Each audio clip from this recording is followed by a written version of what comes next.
नमस्कार, India voice देख रहे हैं आप। मैं हूं आपके साथ रिया डंगवाल।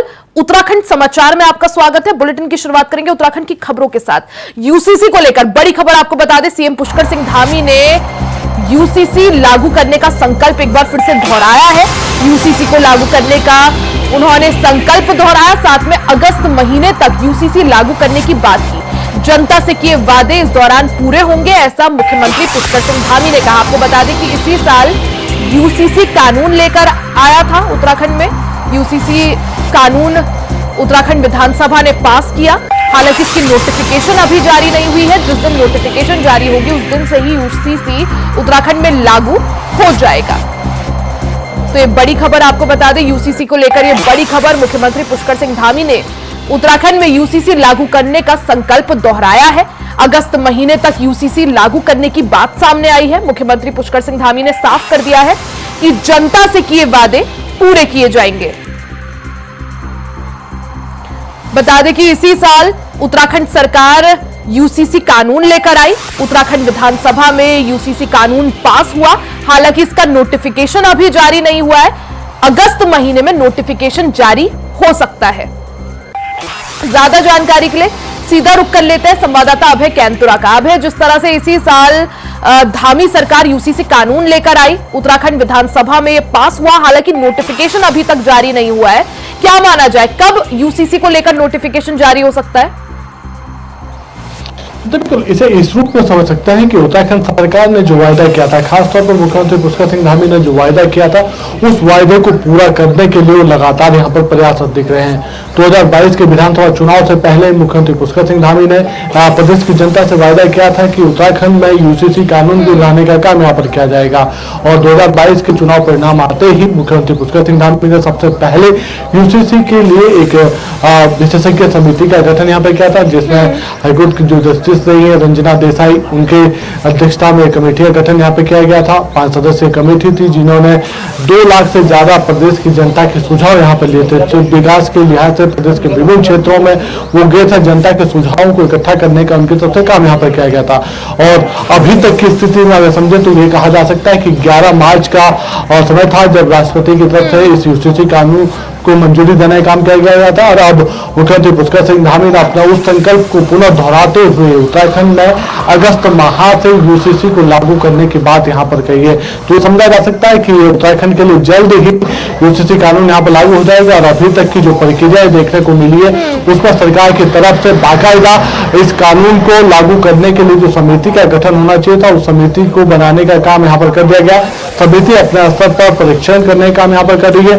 किन किन क्षेत्रों में इस कानून को लागू करने के बाद ये कहा जा सकता है कि कानून की जो प्रक्रिया है वो यहाँ पर तेज हो सकती है। तो उन सब चीजों का अध्ययन करने का काम यहाँ पर समिति कर रही है। कैसे इसे लागू किया जा सकता है ताकि किसी भी प्रकार से कानून व्यवस्था बिगड़ने ना पाए, प्रदेश का जो शांतिपूर्ण माहौल है वो सौहार्दपूर्ण माहौल बना रह सके, उसके लिए लगातार यहाँ पर सरकार काम कर रही है। समिति अपना काम करती नहीं है। तो ये उम्मीद कर सकते हैं कि अगले 1 से 1.5 माह के भीतर समिति की तरफ से अपनी रिपोर्ट सरकार सौंपी जाएगी। सरकार अगस्त माह में इस कानून को लाने का काम यहाँ पर करेगी। जी अभी जिस तरह से जनसंघ के दौर से यूसीसी भारतीय जनता पार्टी का कोर एजेंडा रहा है, जिस तरह से 370 राम मंदिर एक-एक कर बीजेपी अपने कोर एजेंडे पूरे करती रही और आजाद भारत का पहला राज्य उत्तराखंड बन गया। मार्च में जिस तरह से मुख्यमंत्री पुष्कर सिंह धामी ने 2022 विधानसभा चुनाव से पहले जनता से किया जो वादा था, वो इसी साल के मार्च में उन्होंने पूरा करके दिखाया। जो संकल्प लिया था वो पूरा करके दिखाया, जिसके साथ ही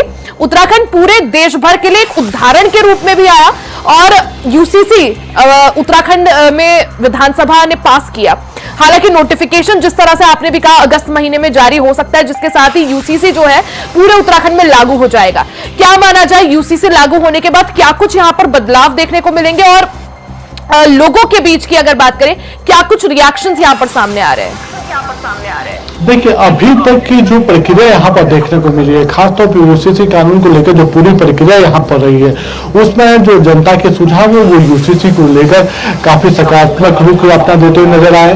यूसीसी कानून के सभी लोग अब तक यहाँ पर तारीफ करते नजर आए, क्योंकि खासतौर पर उत्तराखंड में कह सकते हैं कि यूसीसी कानून लागू होने के बाद जिस तरीके से महिलाओं के अधिकारों को और संरक्षित करने का काम यहाँ पर किया जाएगा। और खासतौर पर जो महिला अपराध है या जिन महिला अपराधों की जो वजह अक्सर बनती है यहाँ पर, उन सब चीजों पर विराम लगता हुआ भी नजर आएगा, क्योंकि जिस तरीके के प्रावधान यहाँ पर किए गए हैं उसमें सीधे तौर पर कह सकते हैं कि महिलाएं और जो अभी तक असुरक्षा की भावना से जीने का काम यहाँ पर कर रही थी, या किसी तरीके से उनको जो भय लगता था, वो सब चीजें इस कानून के आने के बाद यहाँ पर समाप्त हो जाएंगी।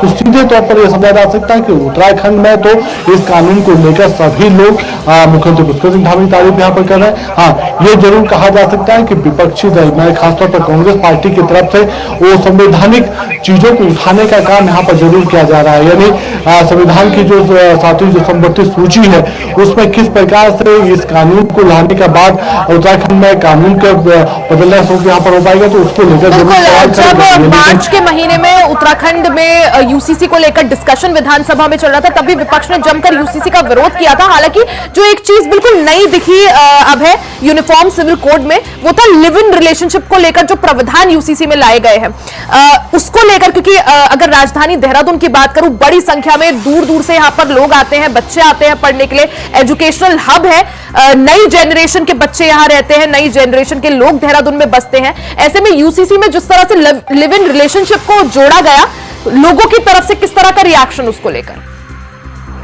देखिए, खासतौर पर अगर युवा वर्ग की अगर हम बात करते हैं तो युवा वर्ग इन सब चीजों को लेकर अभी तक भी कानून लाने की बात यहाँ पर कर रहा है। उनकी तरफ से साफ तौर पर कहा जा रहा है कि जब सरकार की तरफ से इस कानून को लागू कर दिया जाएगा तो फिर जो उसके अच्छे जो बुरे पॉइंट्स है वो सब चीजें यहाँ पर उजागर हो पाएंगी। लेकिन फिलहाल जो अभी तक उनकी समझ में कानून की प्रक्रिया यहाँ पर आई है, यूसीसी को लेकर जो चीजें अभी तक उनकी समझ में आई है, अभी तक जो पुरानी जो अवधारणा थी अवधारणाएं टूट रही है और युवा भी इस कानून का समर्थन करते हुए नजर आ रहे हैं। क्योंकि खासतौर पर जिस तरीके से लिविंग रिलेशन को लेकर उत्तराखंड में कई तरीके की बातें या कई तरीके की अफवाहें अक्सर जोर दिया करती थी, उन सब चीजों पर यहाँ पर विराम लग पाएगा। और सिर्फ ये कहा जा सकता है कि जिस तरीके से उत्तराखंड को एजुकेशन हब के नाम से यहाँ पर जाना जाता है, वो वाकई अपने स्वरूप में आ पाएगा। जो दूरस्थ क्षेत्रों से लोग यहाँ पर आते थे, खासतौर पर युवा वर्ग के लोग, चाहे देश के दूसरे राज्यों से यहाँ पर आते थे, वो भी सिर्फ पढ़ाई करते नजर आएंगे।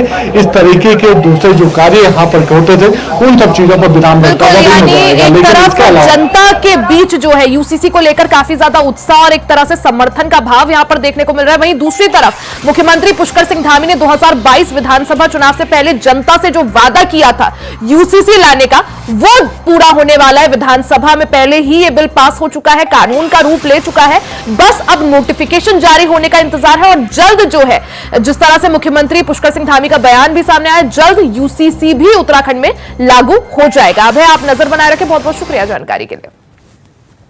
वहीं रुकेंगे एक छोटे से ब्रेक के लिए, जल्द वापस लौटेंगे, आप जाइएगा कहीं नहीं।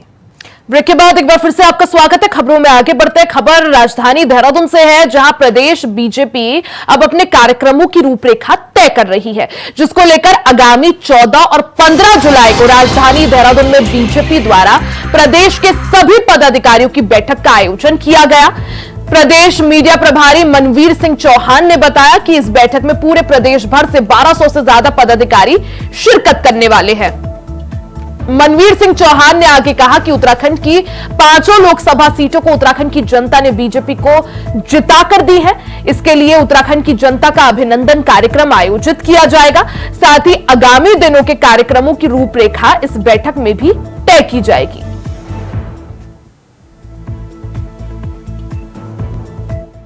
पार्टी की लोकसभा चुनाव के बाद पूरे प्रदेश भर की एक बहुत बड़ी बैठक देहरादून में 14 और 15 जुलाई को होने वाली है, और जिसमें करीब हमारे 1200 से भी अधिक पदाधिकारी शिरकत करने वाले हैं। और भारतीय जनता पार्टी के द्वारा लोकसभा चुनाव के बाद मतदाता अभिनंदन का कार्यक्रम आयोजित होना है।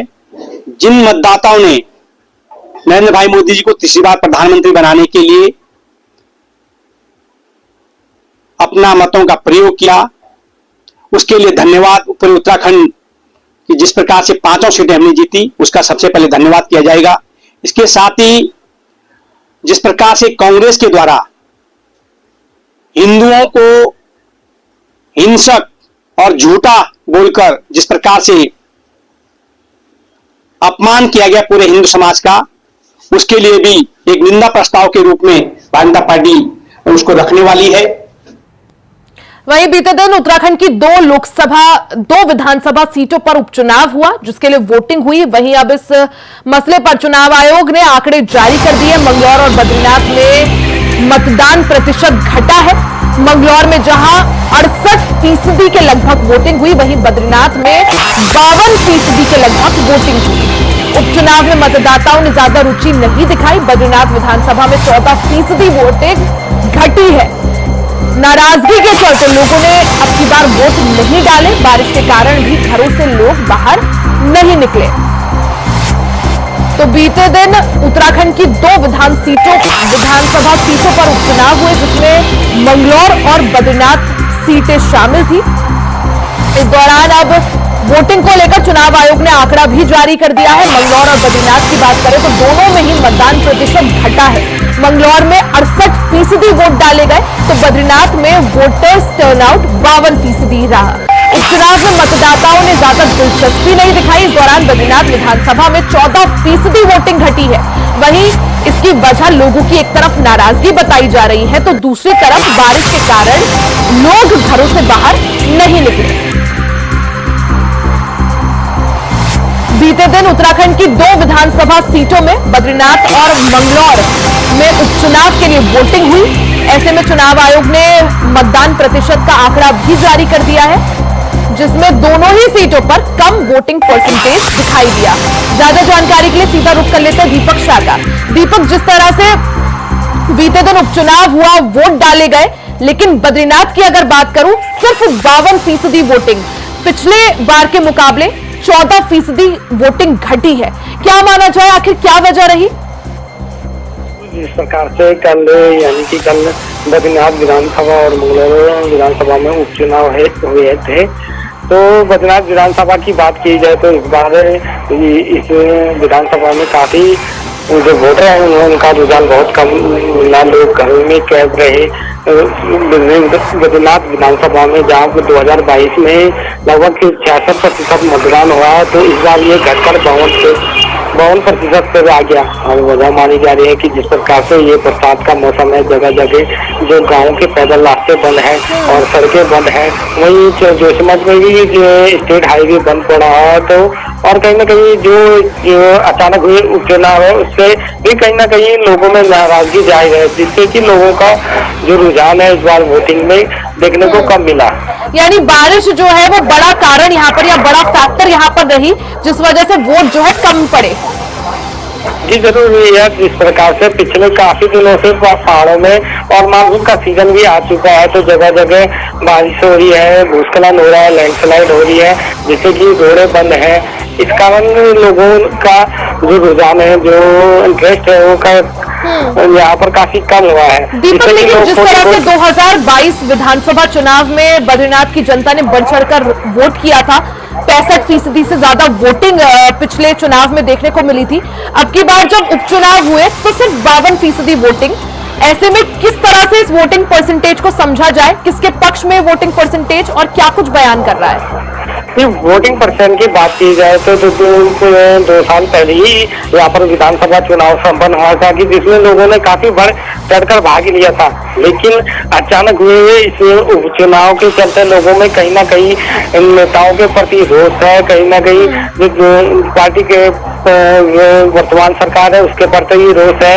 जैसे कि कांग्रेस लगातार ही इस उपचुनाव में बीजेपी पे हमला करके आ रही है कि एक व्यक्ति विशेष के लिए चुनाव है, जनता पर थोपा गया चुनाव है। इसको लेकर कहीं ना कहीं लोगों में काफी नाराजगी है, और मौसम इसमें सबसे बड़ी वजह भी बताई जा रही है। जी बिल्कुल, यानी मौसम एक बहुत बड़ा फैक्टर उत्तराखंड में देखने को मिला। हालांकि वोटिंग परसेंटेज जो है वो सामने आ गई है। हालांकि नतीजों के लिए 13 तक का इंतजार, हमें 13 जुलाई तक का इंतजार करना पड़ेगा। दीपक, बहुत बहुत शुक्रिया जानकारी के लिए। वहीं उत्तराखंड में लगातार बारिश के बाद कुमाऊं के कई क्षेत्र जलमग्न हो गए हैं। पुल टूट रहे हैं, सड़कें अवरुद्ध हो गई है, वहीं नदी नाले पूरी तरह से उफान पर हैं। मीडिया से बातचीत में पीडब्ल्यूडी सचिव डॉक्टर पंकज पांडे ने बताया कि रामनगर में मोहान में जो पुल टूटा है उसकी जानकारी ली गई है। पुल टूटने के कारण ज्यादा पानी होने से टूटा है, जहां जानकारी के अनुसार पहले भी पुल को रिपेयर कराया गया था, लोक निर्माण विभाग के सचिव ने जानकारी दी है कि उत्तराखंड शासन ने कहीं भी पुल क्षतिग्रस्त होने की सूचना पर वैकल्पिक मार्ग बनाने के लिए वैली ब्रिज के लिए भी व्यवस्था की है। कुमाऊं क्षेत्र के 10 करोड़ से ज्यादा के वैली ब्रिज शासन ने खरीदे हैं। जो लास्ट ईयर हम लोग ने किया था उसमें 97 आए थे, तो उसपे कुछ नए पुल हमने बनाए हैं, कुछ हमने सैंक्शन भी किए हैं। टोटल 84 ब्रिजेज हमने सैंक्शन किए थे, कुछ में मरम्मत के लिए, कुछ में नए पुल के लिए सैंक्शन किया गया था। उस पर काम चल रहा है।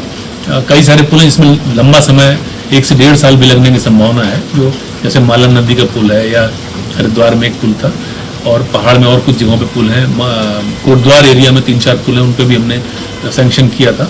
तो थोड़ा समय उसमें लग रहा है निश्चित रूप से, लेकिन हम लोग प्रयास यही कर रहे हैं कि जब तक सेफ नहीं होगा पब्लिक को उसमें नहीं चलने देंगे।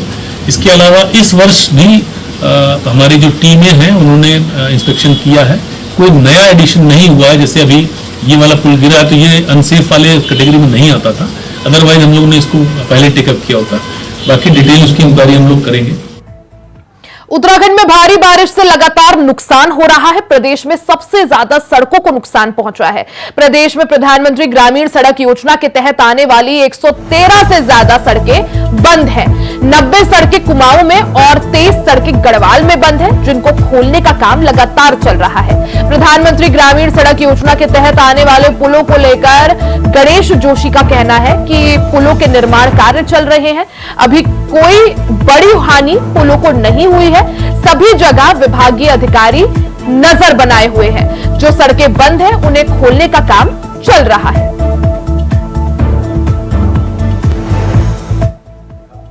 मैंने अपने अधिकारी से कहा कि मुझे रिपोर्ट चाहिए। आज ही मैंने अपने चीफ को यहाँ पर बुलाया था।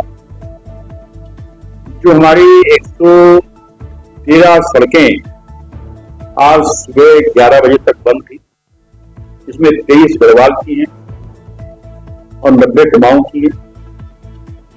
लगातार हमारे डीसीपी वहां पर लगे हुए हैं, इसको खोलने का प्रयास कर रहे हैं। और परसों मैंने खुद वीडियो कॉन्फ्रेंसिंग के माध्यम से अपने सर्विस संबंधित अधिकारियों से मैं बातचीत करूंगा। और क्योंकि हमें आपदा का पैसा पिछली बार हमारे 160 करोड़ के आपदा के प्रस्ताव थे, जिसके विपरीत हमें 46 करोड़ रुपया मिला है। अप्रैल में इसके टेंडर हुए थे, उन सड़कों पर काम चल रहा है। इसी प्रकार भारत सरकार से हमारी की नदी की सड़कों के लिए 34 करोड़ रुपया मिला है, उस पर हम काम कर रहे हैं।